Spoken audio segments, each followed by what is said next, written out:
See eye to supersize your business. But what if you don't? Sharon Horne-Ellstrom here. Our idiom or expression for today is see eye to eye. This is another biblical reference, since many of them are, as we're focusing on spiritual idioms, spiritual well-being for the month of April. Now, today's comes from Isaiah chapter 52, verse 8 of the King James Version of the Bible. And it says something to the effect of, "For thou shalt see eye to eye when the Lord shall bring again Zion." Something to that effect. I think I'm paraphrasing, and maybe not in the best way, but it means, and it meant back then, that face to face or in person, people would see God or Jesus again. So what does it mean? What is this idiom, see eye to eye? It means to agree completely, to agree wholeheartedly, to have no misunderstandings, and totally agree and be aligned in whatever the topic is. But what if you don't? Now, I don't know about you, but I think it seems like nowadays and always in business and in life, we tend to disagree with one another more than we agree with one another. So what are some ways to gain alignment, to agree? What's a process to follow when there's conflict involved, when we don't see eye to eye? Seeing eye to eye has both positives and negatives, right? We need an element of different perspective or disagreement or diversity in our decisions, especially as we're growing and supersizing our business. There's got to be some alignment with the vision, but how we get there, people have to be able to agree to disagree and have different methods and different forms of opinion and different areas of expertise that come to play to get the best results for our company and to help us to grow and supersize. So how do we handle this conflict? How do we deal with the times that we don't see eye to eye? Well, first and foremost, we need to remember, and I think it's come home to roost for many of us, that we live in stressful times. Now, in my life, I've pretty much been in turbulent times and stressful times through the majority of my life. And so COVID and the pandemic and politics and religion and all the other things that can cause conflicts and disagreements and people not seeing eye to eye and agreeing with one another, they've been around forever. They just get different coats of paint and different ways of being presented. And we've always lived in stressful times, but we're certainly living in very, very stressful, very turbulent, changing times right now. At least here in the United States, I think that the majority of people would agree that there's this sense that it's super stressful, stuff's changing, we've got massive inflation, all kinds of craziness is going on. And so how do we remember to deal with that stress? Well, step 2 of the process is, when we're not agreeing, when we're not seeing eye to eye with somebody about something, we have to decide if we want to go there. Is it something that matters with respect to supersizing and growing our business? Political beliefs don't matter when it comes to growing and supersizing our business. At least they don't matter when it comes to supersizing and growing my business. Topics of diversity, only viewed in a positive way, contribute to supersizing and growing my business. Otherwise, they don't matter. We want to always be consciously bringing diversity into our organization, but the discussions around it, especially political media generated discussions that are not productive. So decide if you even want to go there.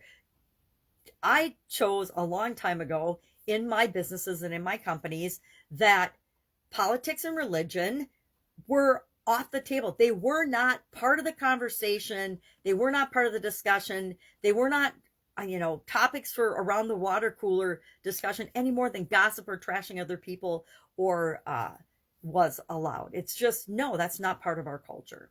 So decide if you want to go there. Is it worth discussing or having a discussion or a disagreement or to come to some understanding with? We came to an understanding that those topics were personal and individual and weren't subject for discussion in the culture of my businesses, and they still aren't. We just don't usually go there.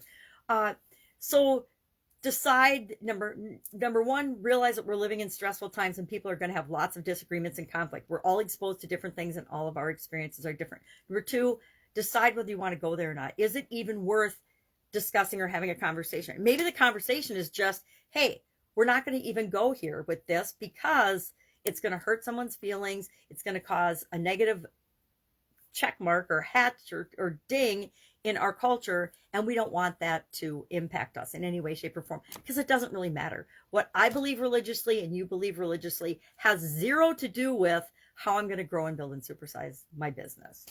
Number 3, listen for perspective. Listen to understand the other person's point of view, right?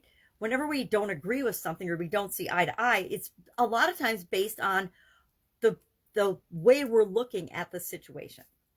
So number 4, start the conversation off.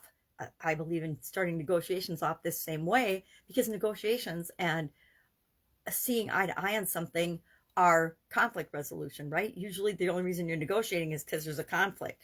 One party wants this, another party wants this, and somehow you have to figure out where you're going to meet that everybody's satisfied, gets their needs met, and some of their wants met, right?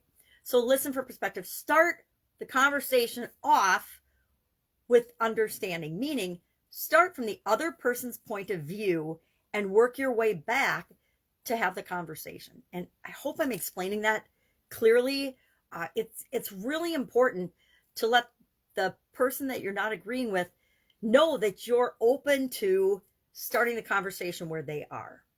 I'm trying to think of a good example of this. Negotiations to me are a perfect example of this.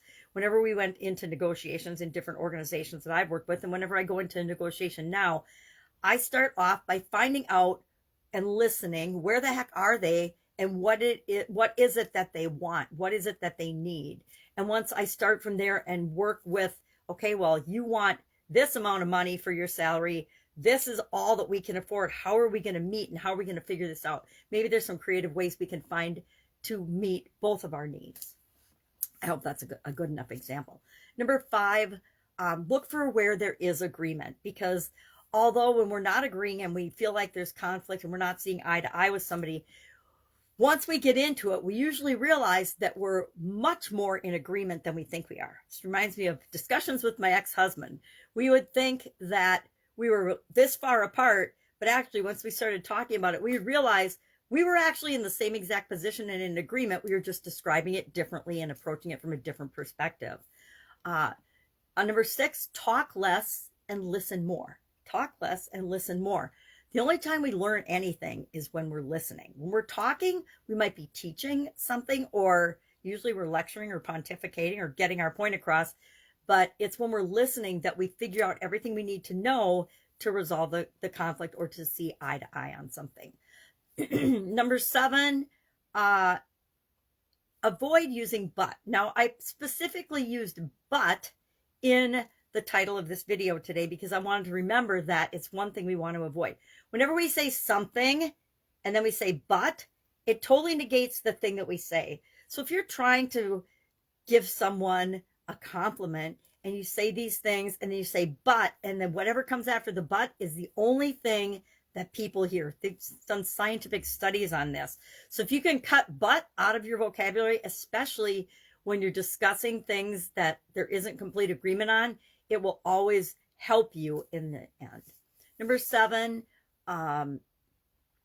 8, excuse me.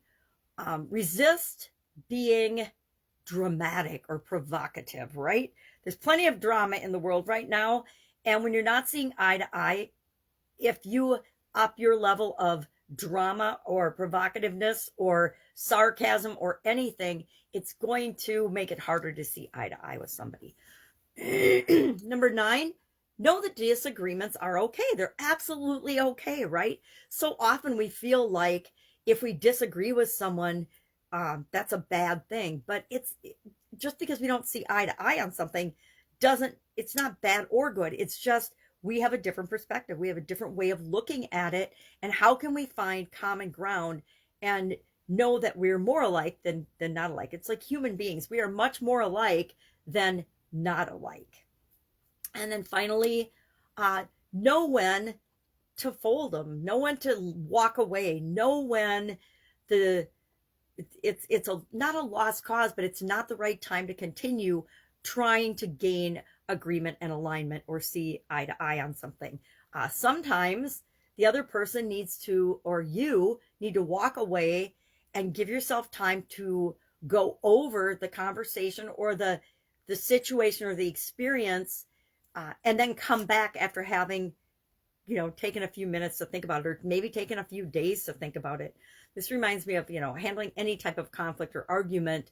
Sometimes we just have to walk away and come back at another time when we are more calm and more rational and more emotionally intelligent, so that we get better results.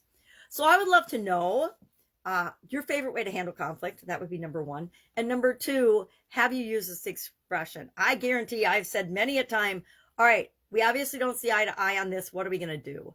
And then that would begin the process that I just went through of gaining understanding, clarity. A lot of times it's just talking things out and having conversations with people to realize that we really do understand and agree on something. We just are describing it in different ways, or we're coming at it, a problem or a solution, from a different perspective than the person that we're talking with. And even though it doesn't look like on the surface we agree, but we actually do.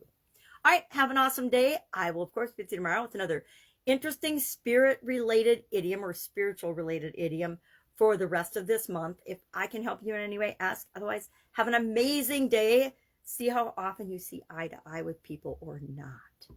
All right, see you tomorrow. Bye.